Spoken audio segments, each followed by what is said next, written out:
Hi, hello everyone. Welcome to our KNM Education YouTube channel. ಈ ದಿನ ನಾವು division ಪ್ರಾಬ್ಲಮನ್ನು ಯಾವ ಥರ ಮಾಡೋದನ್ನು ತಿಳಿಯೋಣ. 3,52,668 kg of wheat was stored in a godown. If the wheat was stored in a bag of 25 kg each, how many bags were there? ಅಂದರೆ 3,52,668 kg ಗೋಧಿ ಗೋಡಮಲ್ಲಿ store ಮಾಡಿ ಇಟ್ಟಿದ್ದಾರೆ. ಅಂದರೆ the wheat was stored in a bag of 125 kg each. ಅಂದರೆ ಒಂದೊಂದು ಪಾಕೆಟ್ನಲ್ಲಿ ಏನು ಮಾಡಿದ್ದಾರೆ, 125 kg packet ನಾವು ಸ್ಟೋರ್ ಮಾಡಿ ಇಟ್ಟಿದ್ದಾರೆ. How many bags were there, ಅಂದರೆ ಅಲ್ಲಿರ್ತಕ್ಕಂಥ ಪಾಕೆಟ್ಗಳು ಎಷ್ಟು, ಬ್ಯಾಗ್ಗಳು ಎಷ್ಟು ಅಂತಂದೇಳಿ ನಾವು ಈ ಲೆಕ್ಕದಲ್ಲಿ ತಿಳಿತಾ ಹೋಗೋಣ. ಫಸ್ಟ್ ಸೊಲ್ಯೂಷನ್,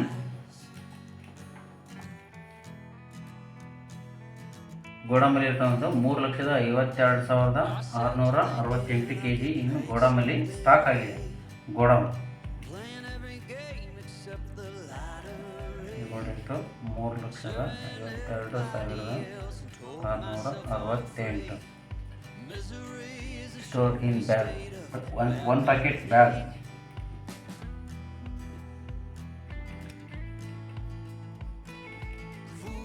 ಒಂದು ಪ್ಯಾಕೆಟಿನ ತೂಕ 125 kg ಒಂದು ಪ್ಯಾಕೆಟ್. ಹಾಗಾದರೆ ಟೋಟಲ್ ಪ್ಯಾಕೆಟ್ ಎಷ್ಟು ಅಂತ,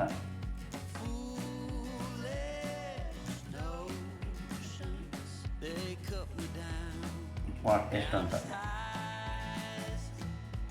3,52,668 divided by 1 kg packet. Total weight of the weight of the packet 125 is equal to 2,821.344 around equal to 2,822 ಬ್ಯಾಗ್ಗಳು ಪಾಕೆಟ್